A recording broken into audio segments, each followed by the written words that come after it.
Love this podcast? Support it and sponsor today. Simply head to ozcastnetwork.com for details.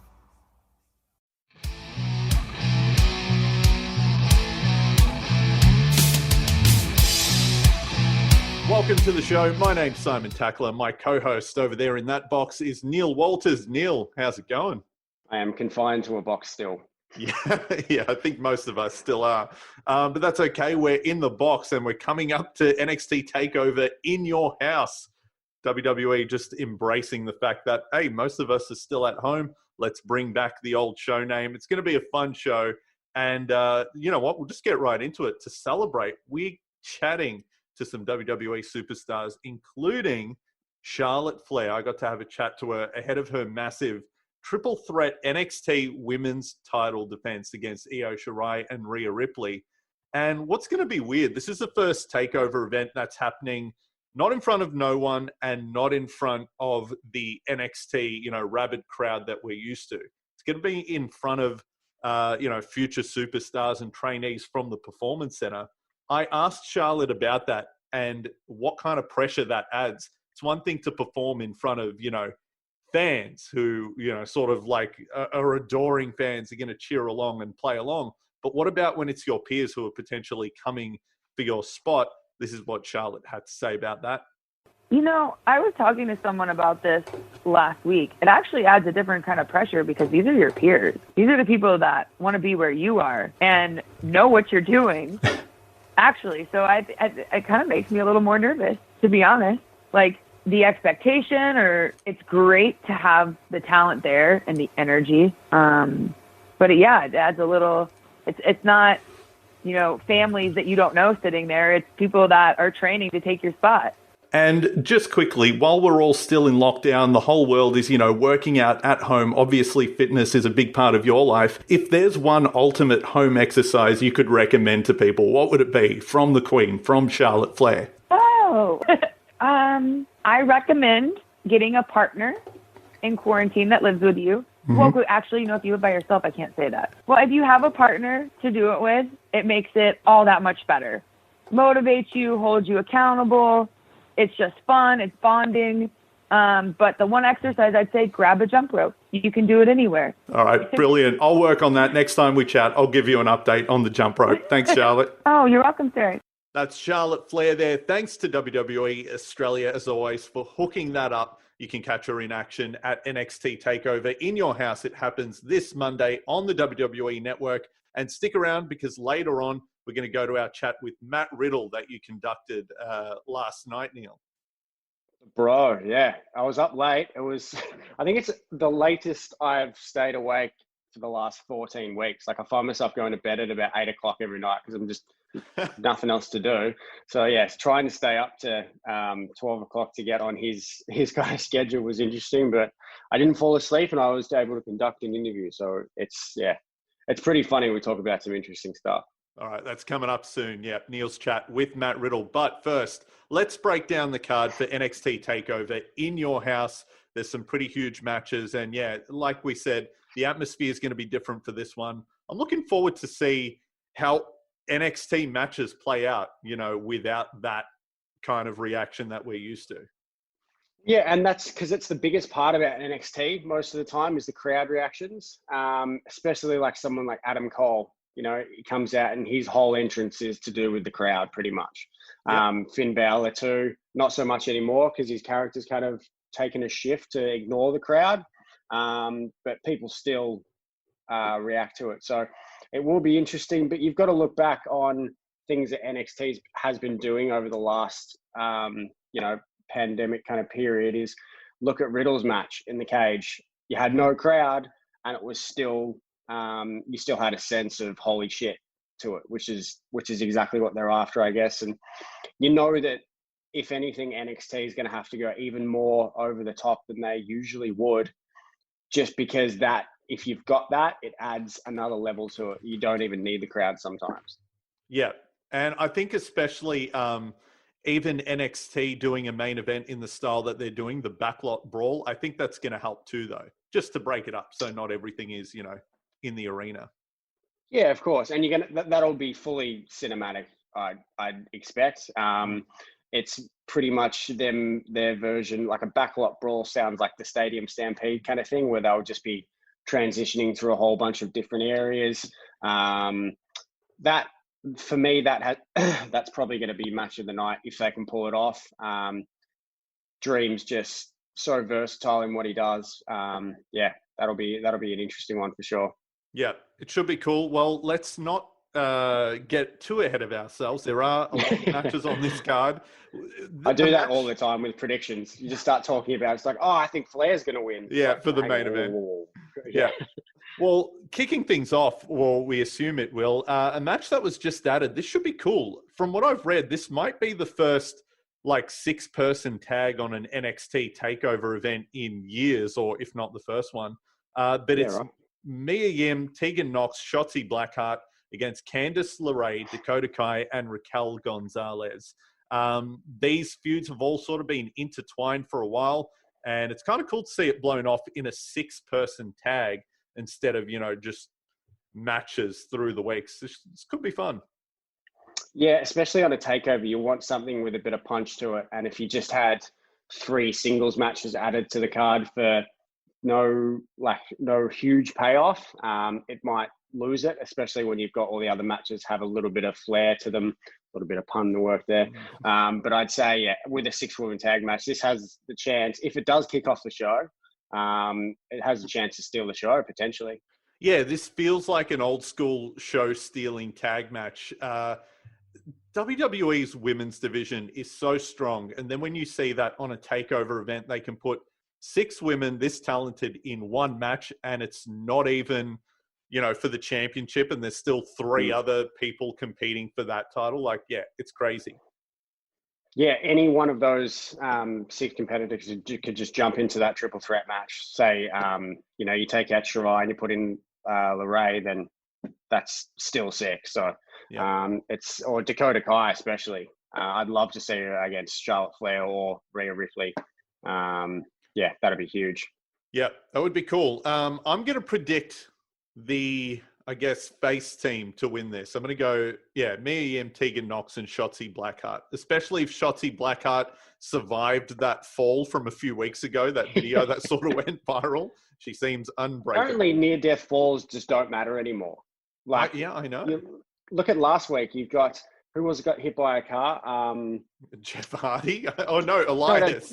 Elias. Yeah, Elias got, over the last month, Elias has been just thrown onto concrete from 20 feet, chucked off ladders, and then hit by a car. He's fine. He's okay. He's an indestructible man. So it seems that falls are no longer an issue anymore. That's why they say, don't try this at home. We can't do what they do, because if I did any of those things, I wouldn't be here right now. Especially Aleister Black getting chucked off a building, and then the next week just showing up being like, okay. No, he only fell 6 feet, remember? He only fell 6 feet to the next ceiling. Yeah. Okay. Well, up next, Finn Balor, Damian Priest. This seems like a cool matchup. I mean, they're both sort of, Finn Balor goes back and forth, obviously, between sort of being supernatural and not. Damian Priest feels like his character sort of does the same. I still don't get it. Is there something mystical about him? He definitely acts like a bad guy from a Blade movie or something. So yeah, I would love to see Damian Priest's character go full priest setup, as in you put him in a priest outfit, and then you have Finn Balor come as a demon, and then you have a full what do they call them? Exorcist kind of match where he's just have to tie him to a bed and then use a cross. He's going to exorcise the demon out of Finn. Yeah, sick. I'd be all for that. But yeah, I think again, all of these matches on this card have the chance to steal the show. Really, there's nothing on here where there's no skippable matches for me. So yeah, if Balor, I'm taking Balor in this match. I think he's gonna absolutely wipe the floor with Priest, but. You never know. It depends on which Balor turns up on the day, really. Yeah, well, I like what they've done with Balor, though, because even if he rocks up as just Finn, now that he's sort of embraced his old, edge, it's weird because he isn't the same Finn we've seen on the main roster, and he's not the demon either. This is more of a throwback. He's even referring to himself as, the prince again. So I kind of like it, even though it seems like he sort of turned back into being, the good guy for this feud. As long as he keeps that aggressive edge, like, man, Finn Balor's killing it. And yeah, I'm going to pick him to win. It's hard to bet against Finn in most matches. Yeah, even when you know he's kind of not going to win, you still pick him, really. Like, you can't ever not pick Finn. Especially in NXT, like his original run and ever since returning, like Finn Balor in NXT is basically on like 99, his stats. He'll just kill you. Yeah. Someone's just outdone him, gone, yeah, he's our man. Yeah, that's it. It should be cool. I like Damian Priest a lot too. I feel like he might be an Elias situation where he'll move to the main roster and probably be more successful there than he was on NXT. He just feels like that kind of guy. Yeah, he doesn't feel NXT. Like, it feels like when he does go up to the main roster, exactly right. He'll sit kind of mid-card and then kill it every time he does something. They'll change his character around a little bit. And I think that NXT will only be a little bit of Priest's career. He'll be up on Raw relatively soon, I think. Yeah, he's not one of those guys where you're like, oh, why isn't he doing more in NXT? I don't think that he has to. It's not that situation with a guy like him. No. I think someone in a similar situation, we'll see how it goes, but the next match I'm looking forward to a lot, Karrion Kross versus Tommaso Ciampa. My prediction is that Kross kills him. He should just beat him. Ciampa's going to get murdered for sure. Yeah. Like, he has to. Like, Ciampa has to look weak compared to Kross. If they are building Kross up, how they've looked like they've been doing it, then Kross has to just basically go through without a loss for a while. And there's no better start really than absolutely slaughtering Ciampa. Yeah, I'm a big fan of Kross. I love what they're doing with the presentation. It feels big time. Yeah, I would keep that rolling. Still the best intro of everyone. Man, it's so good. It's so good. And like, I know they're stuck at Full Sail for good reason, but I can't wait to see that entrance at a real, quote unquote, real takeover in front of a big crowd in a big arena. Massive. It'd be absolutely massive. Same as like everybody's entrance, really. Finn needs it. Adam Cole needs it. Keith Lee needs it for sure. Velveteen Dream everybody needs a crowd. It's big time. It's all about the crowd. Unfortunately, NXT's just been built up to just be for crowds. But yeah, imagine when it does come back. It's just the pops just on the intros. Oh, people are going to lose their minds. Yeah. I'm going to keep my expectations high for this show, though, because NXT TakeOver set the bar so high. I think even with this like reduced crowd, it should still be good. I think if you were to put up the two pay-per-views together this month, you go Backlash versus TakeOver. At the moment, the TakeOver card looks significantly better. Yeah, it should be awesome. And like at the moment, Backlash is really just being put around one match with Edge versus Orton. But it is the greatest match ever. It is going to be the greatest match ever, apparently. But this card, you could have basically the top 3 or 4 matches could all be billed as the main event. Like, I think Cole versus Dream would be considered the main event, but the triple threat for the ladies too. That's a main event. Ciampa versus Kross, that could be a main event. There's multiple matches here which could main event the show. Yeah, and this should be cool. And also, I guess we haven't addressed the set. Surely the In Your House is going to return. They've been doing these great 90s, promos for it.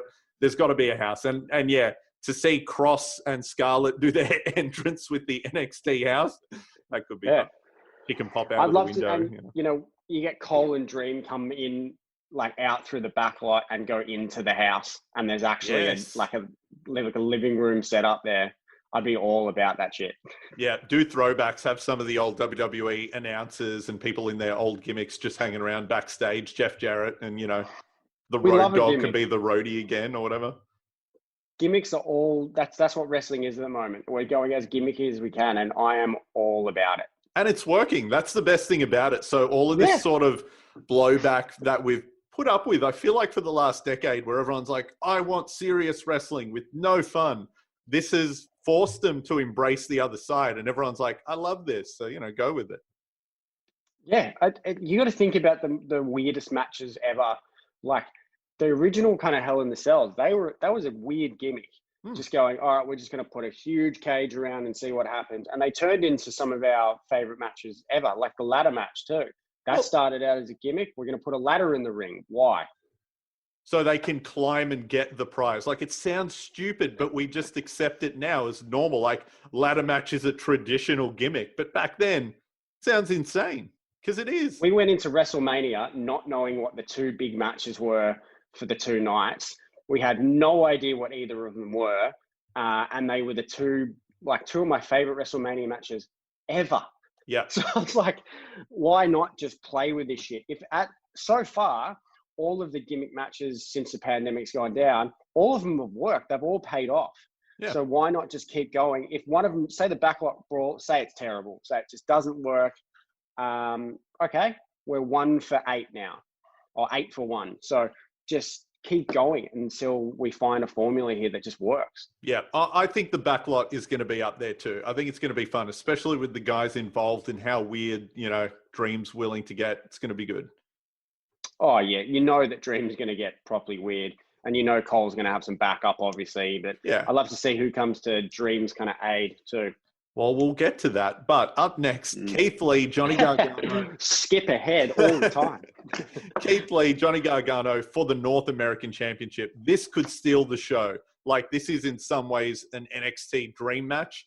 And to have it happen at a takeover for a championship, this is going to be huge. Keith Lee's going to murder him. He's going to throw him around like a baby. Yeah. I can't see any way that Keith Lee doesn't win this. Extremely easy to pick. Keith Lee wins, but it's just how he wins, how dominant it is. If this match could go for a minute or it could go for half an hour, I think either way it's going to be brilliant. You know that Gargano's going to put on one hell of a show, and he's going to make Keith Lee look huge, huger than he already is. Well, we saw what Keith Lee could do on, with some of the main roster guys, like with Roman Reigns at Survivor Series. Look what he did with Brock Lesnar at the Rumble. Yeah, he made them feel like just normal guys, even though they're, anything but that. For Johnny Gargano, he's going to be flying around. It's going to be good. He's going to pounce the hell out of him. It's like, Gargano not realize what he's got into here. Like, when you look at it and go, okay, well, I'm not going to take that North American title for a while. We'll just leave that alone and go for something else. I like it, though. Johnny Gargano's like real super cartoony evil character. It's kind of fun. I think it works with a guy like Keith Lee as well. And you mentioned Johnny. Like the plexiglass barrier, sort of like the hockey style. Ooh. Look, Johnny Gargano is going to get pounced through the glass. Yeah, it's going to be awesome. Or maybe Gargano goes through the house. Keith Lee just chucks him through the door and it just smashes through the whole set. That could be good. Actually, you know what? I didn't think, but all the promos leading up to this, Johnny Gargano and Candice LeRae have been in their house eating dinner. Was that sort of a setup? I reckon you're right. I reckon this goes into that house and then they end up in Johnny Gargano's promo house or something. I'm just hoping that happens. Lounge room versus lounge room match. Yeah. Just, oh man, easily Keith Lee could throw a couch at Johnny Gargano, like a 3-seater, just smashes him over the head with a bowl of cereal. Let's go. Yeah. It's going to be good. But yeah, I'll pick Keith Lee as well. Why not? Yeah. And then Charlotte Flair, Rhea Ripley, Io Shirai, another match that could steal the show. How do you bet against these three having a great match? It's going to be good. Oh, look. I have no doubt in my mind at all that this is going to be a brilliant match. Anything with Ripley, anything with Shirai, and obviously anything with Flair. Flair's the greatest women wrestler of all time. She just is. There's no dispute in my mind anymore seeing what she's been able to do and the fact that she's come down to a program like NXT from the main roster, and all she's doing now is developing and helping people that are on the developmental show. She's taken on a role of a teacher pretty much and helping these people get a leg up so that when Ripley does go to Smackdown or Shirai does go to Smackdown, people know who the hell they are. Yeah. And she's doing such a brilliant job of it. There's no way she loses this at a non-crowd kind of thing, I think. I think Charlotte holds on to it for a long time, and Ripley beats her eventually in front of a crowd and gets that huge pop and huge payoff. It would be great if that happens, and it can happen at SummerSlam. Like maybe Rhea Ripley, gets one last shot. But then again, Io Shirai's in the match too. There have been rumors that she may be called up soon. So, but then what does called up even mean anymore? Charlotte's on NXT, so moving shows. I don't think Charlotte's gonna lose here. Normally, if this was a big crowd, so I say crowd show, I'd say Ripley's gonna pin Shirai and walk away, and that way it doesn't affect Charlotte whatsoever. But not at the moment, I don't think. And Charlotte's only had it for a hot minute too, so I could see her going on to possibly holding this until even Mania next year. And then Rhea gets a rematch at Mania against Flair. In front of a crowd that the match deserved to have, because that was one of the best matches of Mania in terms of the cinematic matches. Yeah, by a mile. And anything Flair does is brilliant. And like Charlotte said, in the interview before, there is a lot of pressure that she's feeling performing in front of these people who are coming for a spot.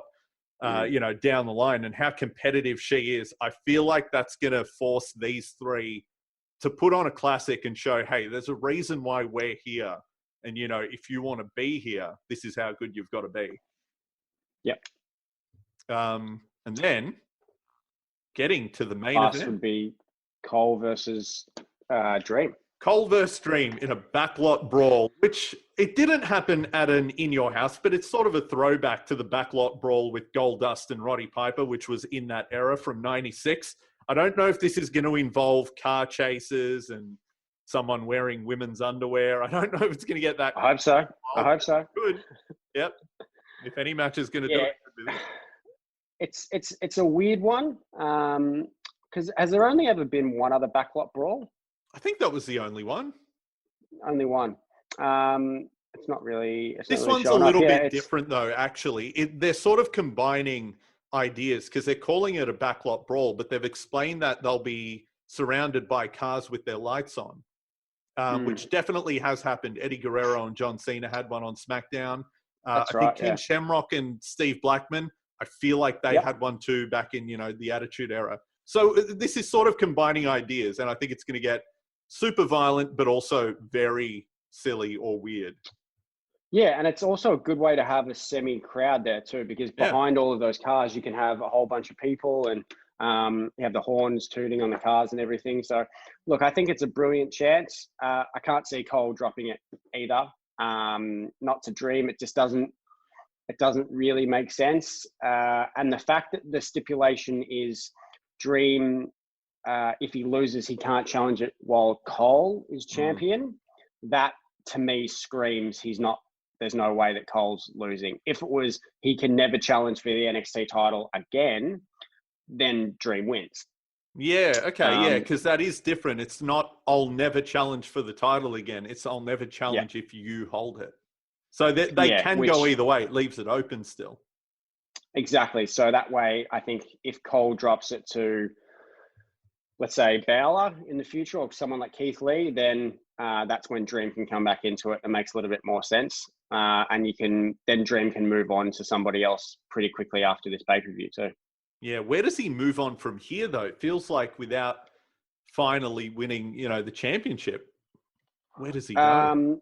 You can't put him against Keith Lee because that's face versus face, really, for the championship. Maybe Balor, him and Dream haven't really had too much going on. Yeah, they teased a segment, but I don't think they've had a match. It was sort of weird. Maybe that was planting seeds, though. Yeah, I'd say that could be a bit of a go-to. You can also have Cross versus Dream too. That could be cool. That feels like big time. Alternatively, you could have Dream go up too. Yeah, go up to SmackDown, you just don't know what's going on.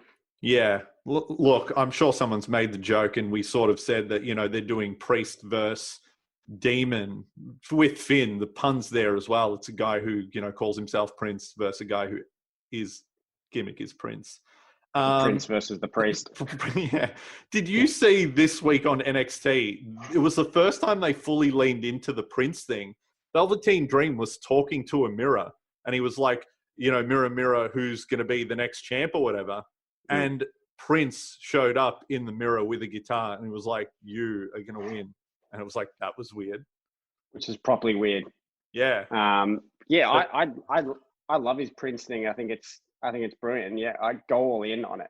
But now he can talk to the ghost of Prince. It's weird. Yeah, I was like, that is weird because he's been dead a while. So it's it's an interesting one. But yeah, I'd come out with the symbol and everything and do the whole gimmick. It's sick.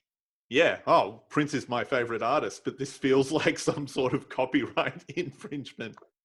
I don't know. And then you could have Eminem come out and have a go at him for using Prince as a symbol. Oh yes, yeah. Just all the references to pop culture. Yeah. I don't know. It's very weird, and maybe that was a hint. Maybe the Prince in the mirror is going to do a run-in in the backlot brawl. And you know what? If that happens, I don't care that it's a guy dressed up as Prince. If the match ends because the ghost of Prince smashes Adam Cole with the love symbol guitar, nah, that's the match of the year. So book that. That to me that makes sense. That's what we need to be doing. Undisputed That's how silly era. we need to go. Yeah, they surround Dream, and you're like, oh my god, he's outnumbered, and he clicks his fingers, and Prince with the guitar shows up. Purple Rain starts playing. It starts raining on everyone. See, It's all there. Yeah, it's all there. And if any match, if it could happen, it might happen in this wild time of pro wrestling. We never know. Yeah. So that's NXT TakeOver in your house. I think it's going to be a fun show. It goes down on the network for Australia Monday morning. Of course, the rest of the world at different times.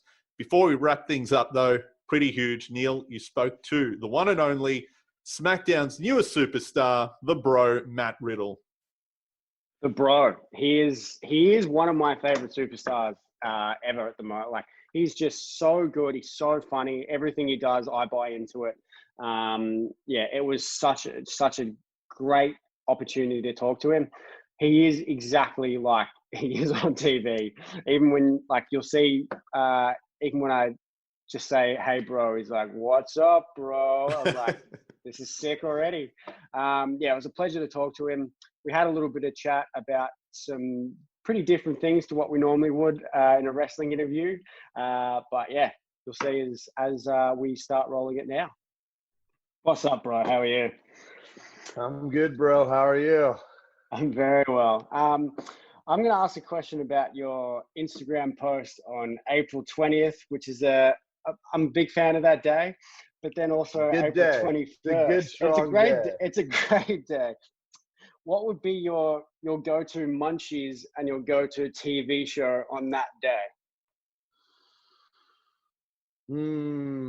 That's a hard one. If we're going just snacks, I'm a big fan of the spicy Cheez-Its, and I like watered down Gatorade with Sour Patch Kids because the Sour Patch Kids make me drool, but then the Gatorade brings me back and doesn't let the Sour Patch Kids destroy my mouth and tongue. Because if you eat too many, I don't know if you ever have it, it really dries your tongue out and kind of hurts. So those are my when I'm really trying to get that full flavor intensity, spicy Cheez-Its and Sour Patch Kids with watered down Gatorade. Now full force Gatorade, that's too intense for the bro.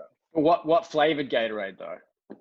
Depends, man. If it's blue Sour Patch Kids, probably blue Gatorade. If it's orange, I go with an orange. The orange is usually the universal best because it mixes good with lime, orange, and lemon, And plus, blue raspberry really isn't a natural flavor. It's blue. So I've never seen a blue raspberry. So, Matt, on the 15th in Australia, we've got Backlash coming up, and we've got the main event, Edge versus Orton. Who have you got? I mean, that's a tough question to ask because Randy Orton, Stallion, RKO's out of nowhere. The guy can do it all. And then you got Edge, who's made a comeback. He was at the Rumble. I mean, I even got a taste. I got a taste of Edge at the Rumble. You know, I've got a taste of Orton too. I pinned Randy Orton for the 3 at Survivor Series. You know, so I've had a brief history with both men. I don't know, man. The Viper's pretty big. He's a beefy dude. He might, you know, but Edge, just like me, he's got that tenacity. He's got that, you know, he's a wild man at heart. You know, he's hard to control. And I don't know. It's a dude. It's I don't. I'm speechless. If I had to pick, man, I don't even want to pick. I don't want either one of them to be mad at me. But if I had to pick, I mean, Edge won the last man standing, so I imagine Orton's going to come guns a-blazing. So this is probably going to be Orton's night. So that was my interview with the one and only Matt Riddle. As you can see, we talked a little bit about a 420 date, which we didn't talk about why it's a special day, 420, but we talked about which snacks he loves. And that's a very important thing to know in this day and age, because at the moment, this is all we can enjoy is snacks. So yeah, thank you very much for watching. Over to you, Simon. Yeah, well, we'll wrap things up there. Big thanks to WWE Australia for hooking up us with a massive show this week. Charlotte Flair and Matt Riddle, pretty massive. And as we said, NXT Takeover is this Monday. We'll review that in next week's show, and we'll also start looking ahead to Backlash, which is only a few weeks away. It's a big time for WWE and all of wrestling, and we'll keep covering it all because that's what we do. We'll catch you next time.